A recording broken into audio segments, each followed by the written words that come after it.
Assalamualaikum and good morning to Sir Jafalizan and my fellow friends. My name is Muhammad Afiq Daniel and my partner Ahmad Haziq bin Shabini will present about appraisal of non-paper records.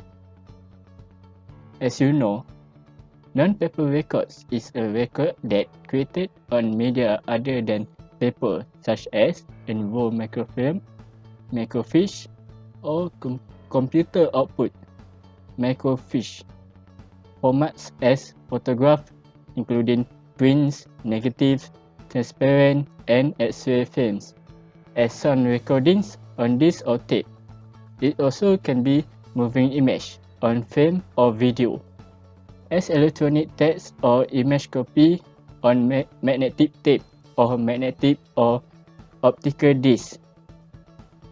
Formerly known as machine readable, as three-dimensional model, scientific specimen or other object, or as combination of any of the above formats in the electronic form, such as multimedia. All of these items are records if they were created by individual or agency in the course of their business or activities. The increasing of the volume of contemporary records tend to inundate the archival repositories of the world.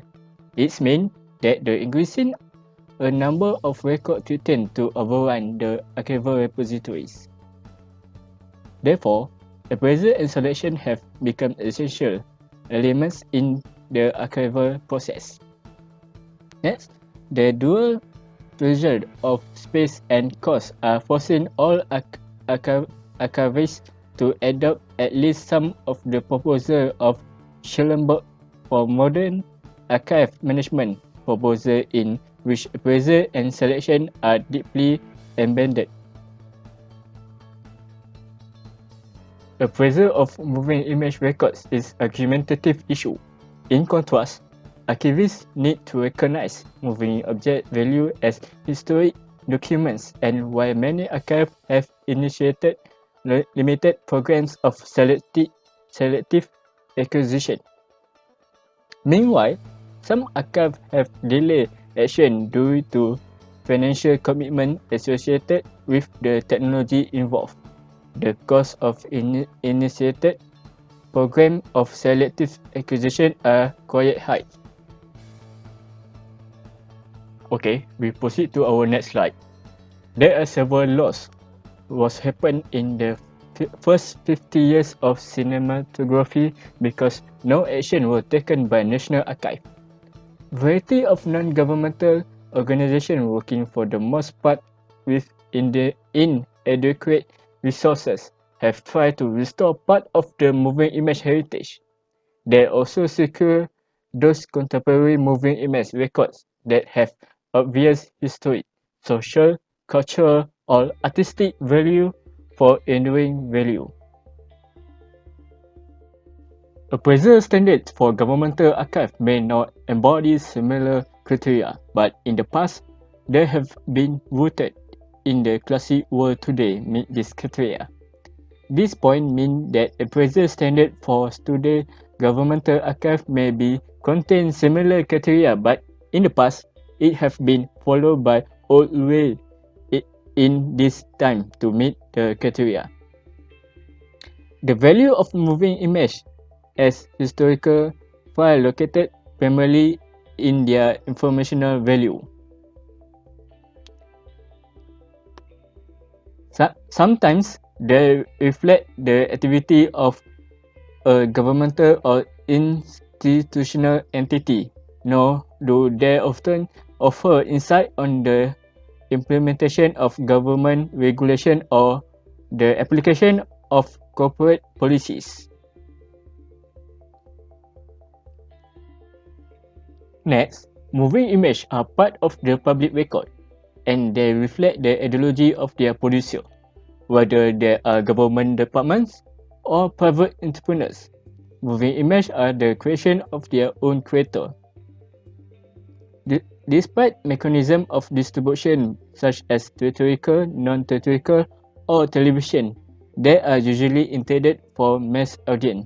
It means that distribution of moving image for the all people and audience that watch that uh, particular moving image.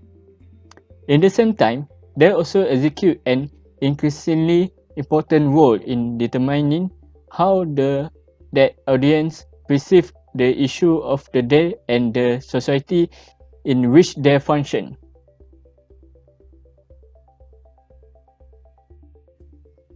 Moving image sometimes did not accurate on society structure that have set up them and the audience who consume them, but they generally sway on cultural turn on events and in this manner, regardless, become an essential piece of that society way of life. It said that moving images may not exist from the societal structure who generated them, but they always impact society change, but it have become part of them. State archives have a broad mandate to preserve all documents of national historic interest. The following criteria for the selection of moving image, by no means exclusive or exhaustive, should be considered. The first criteria is administrative.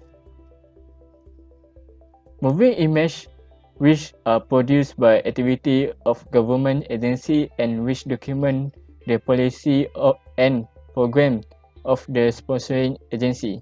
Next is historical.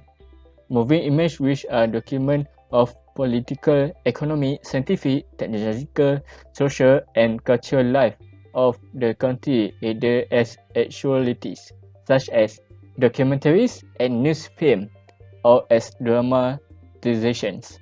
It is important to keep the records that have many value for the organization, society and the country.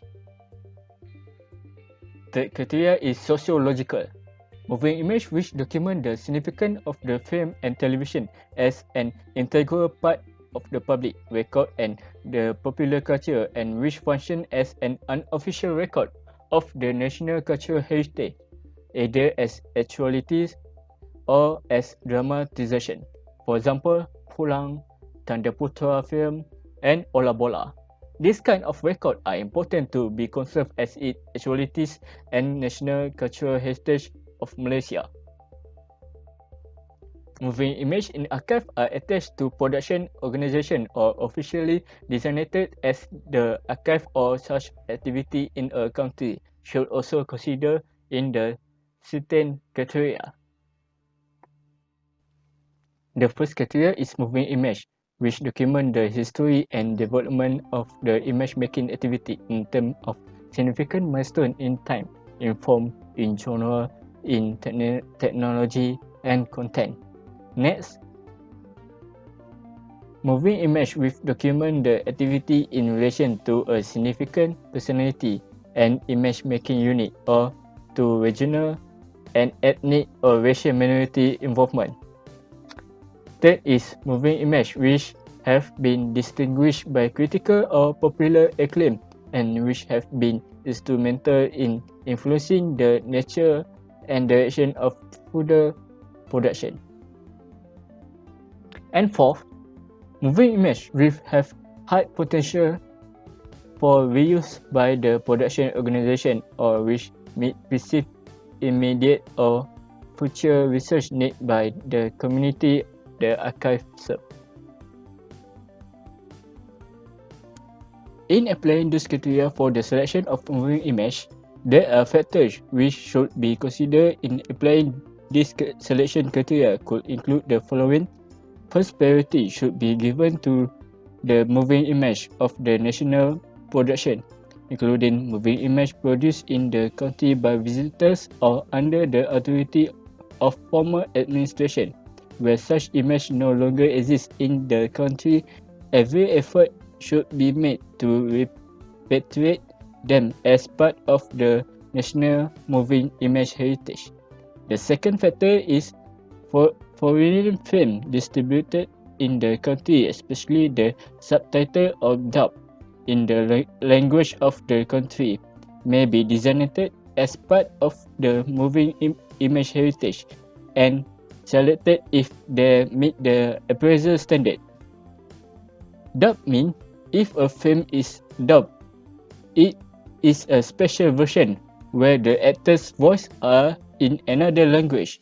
That version of the English language films are for people who don't understand English. It change the original voice or audio to local language that everyone can understand.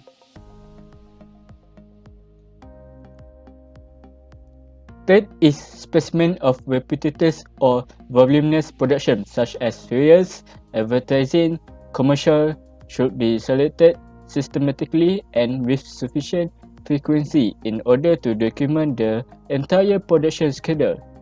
Next, specimen of moving image production for television broadcasting in the context of the broadcast schedule.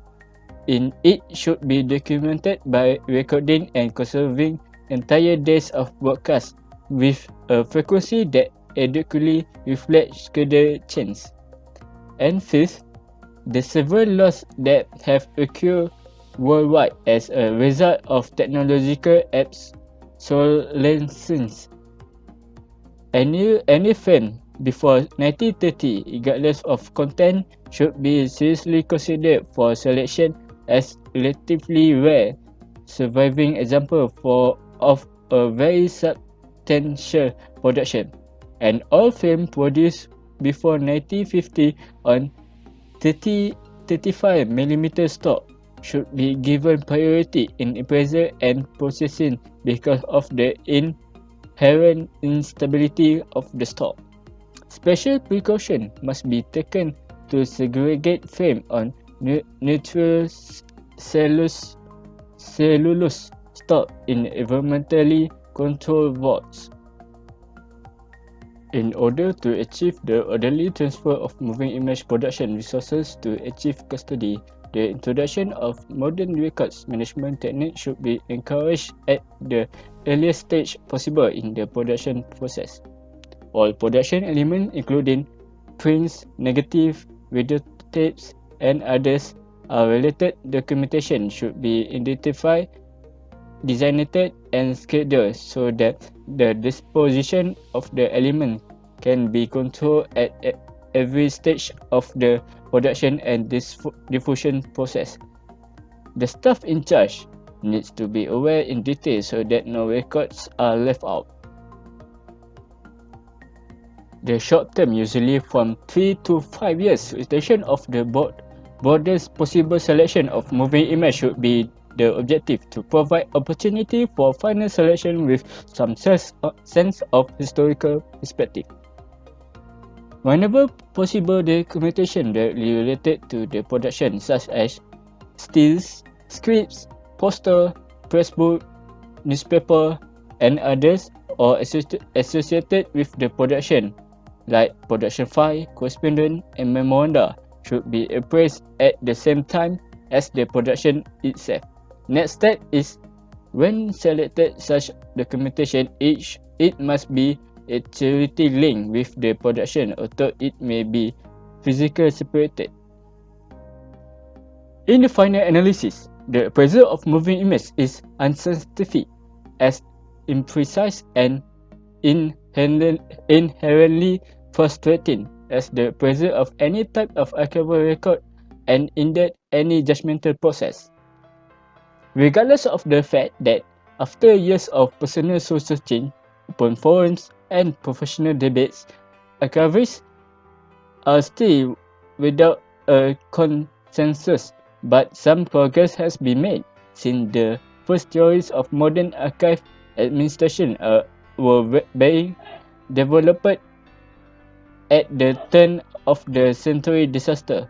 Although this kind of process do take time, it was very satisfying based on the result. It is obvious unable to maintain of the alternate position, let the image maker decide or maintain everything in adherence. That has forced archivists to practice appraisal, and because the policy have never been precise or practical or consistent over time, the results have normally been a compromise fully acceptable to neither archivist nor researcher or an outright. Like I said before, it's hard to retain moving image for appraisal purposes, but after many years, archivists found alternative way to retain the moving image. Next, we proceed to electronic or digital records. Electronic records, a digital record that can be stored, transmitted, or processed by a computer, while the digital records, a record maintained in a coded numeric format that can only be accessed using a computer systems that converts the numbers into text or image that can be comprehended by the human eye. Digital records include records stored in electronic and non-electronic formats such as optical discs. The information stored in records constitutes a corporate resource. Importantly, it is a corporate rather than an individual resource. Information is conveyed by a document in a number of ways. Number 1. Content, the subject matter of the document. B. Structure, the use of headings and other devices to identify and label parts of document, and the use of visual emphasis, which is emboldening, italics, to convey part of the meaning of the content. C. Context, the environment and web of relationship in which the document was created and used. Electronic records. In the medium to longer view, electronic records will serve as a primary means for long-term accountability, initially within departments and for those selected for permanent preservation within the Public Record Office. All electronic records fall under the requirements of the Public Records Act and must be managed with the same care and attention as their conventional equivalents in paper. 3. Once selected, they will need to be migrated over time between computer platforms without effective loss of meaning of context of use until they are transferred into the care of the Public Records Office. 4.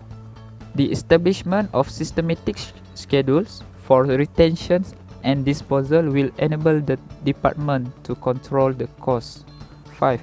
The long-term requirements and the potential benefits for electronic records need to be well understood throughout the organization to ensure that a high level of quality is upheld at the time of creation and maintained through the life cycle of the electronic records. All three of these aspects depends upon a high level of reliability and quality in the records which are captured and maintained. And important aspects of the reliability of electronic information requires an assurance of completeness in the record. This can be seen to operate at two levels. A. Ensuring that all elements which make up an individual record are present. An electronic record may consist of more than one physical part which together make up the full meaning of the complete record. Without one of these parts, the contents of the record may be rendered ambiguous or misleading. For example, the full import of an email message may only be management, appraisal, and preservation of electronic records, ensuring completeness of the record government's historical record obvious in the context of an attached document. A text document may contain a dynamic link to a spreadsheet referring to and commenting upon its calculations. B. Ensuring that the record is linked into the wider patterns of records of which it is itself a part. Individual record does not usually exist completely independently from other records. It is evidence of some activity which is itself a part of the wider pattern of business. For example, a reply needs to be read in the context of the originating letter, a summary of actions seen in the light of the initial brief. Next, we proceed to policies for electronic records management should aim to ensure that first, the record is present. The organization has the information is needed to form a reconstruction of activities or transactions that have taken place. Next is the record can be accessed. It is possible to locate and access the information by use of appropriate software and hardware and display it in a way consistent with initial use. 3. The record can be interpreted. It is possible to establish the context of the record, who created the document, during which business process, and how the record is related to other records. 4. The record can be trusted. The record reliable represent the information that was actually used in created by the business process, and its integrity and authenticity can be demonstrated. Last, the record can be maintained through time. These qualities of accessibility, interpretation, and trustworthiness can be maintained for as long as the record is needed, perhaps permanently, despite migration between hardware, digital media, or software formats. The main phases in the process of managing electronic records. There are 5. Number 1. Capture. The initial creation of a record and its successful incorporation within an established record-keeping system's environment. 2. Dispositions. Initial decision made on the appropriate retention period of a record and its eventual fate when no longer active. Appraisal. The process of making decision on initial disposition, categories, and final decisions on records disposal, whether for permanent preservation or destructions. Next is preservation. Strategies and mechanisms for the migration of records between hardware and software platforms as technologies change and are updated for as long as the records are as required. Disposal. The process of preparing records for transfer to the permanent archive, which is the public record office or other designated repository, for permanent preservation or final deletion or destruction. In conjunction with the public record office, they should identify categories of records, which is whose relative value to the organization can be predicted before creation, which will require retention for a specified period on legal grounds, for example under health and safety legislation. 3. Record which can be predicted to merit permanent preservation. 4. Where a time or event-based disposal can be predicted. Next is records which will require a later judgment to confirm or change an initial disposition. There are 3 groups: physical format types appropriate for the accessioning of assemblies of electronic records, which is A. Transfer formats, preservation formats, and presentation formats. Transfer formats. The transfer formats need to be comprehensive in that not only do the document content, but structure and content must be part of the archive record, and document, record, and file level metadata is also preserved. B. Preservation formats. The preservation formats should maintain record assembly integrity and, as far as possible, stability. There should not be too many formats, and they should be chosen according to managed in such a way as to inspire confidence in their longevity. One important aspect of the preservation format is that they should be capable of easy conversion into a presentation format. C. Presentation formats. The presentation format should display the archived electronic records in a form that closely resembles their original appearance. If electronic documents have been managed electronically, The metadata describing folder structures, contents, and relationship between documents will also be stored in the electronic document management application.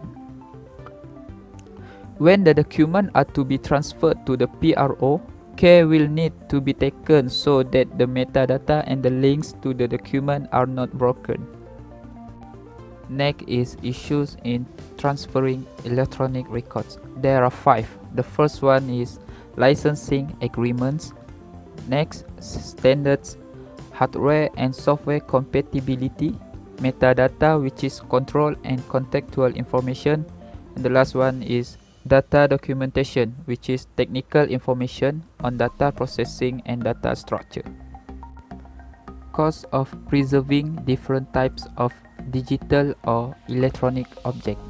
There are 2 different types, which is objects that might be more expensive to retain and objects that might be less expensive to retain.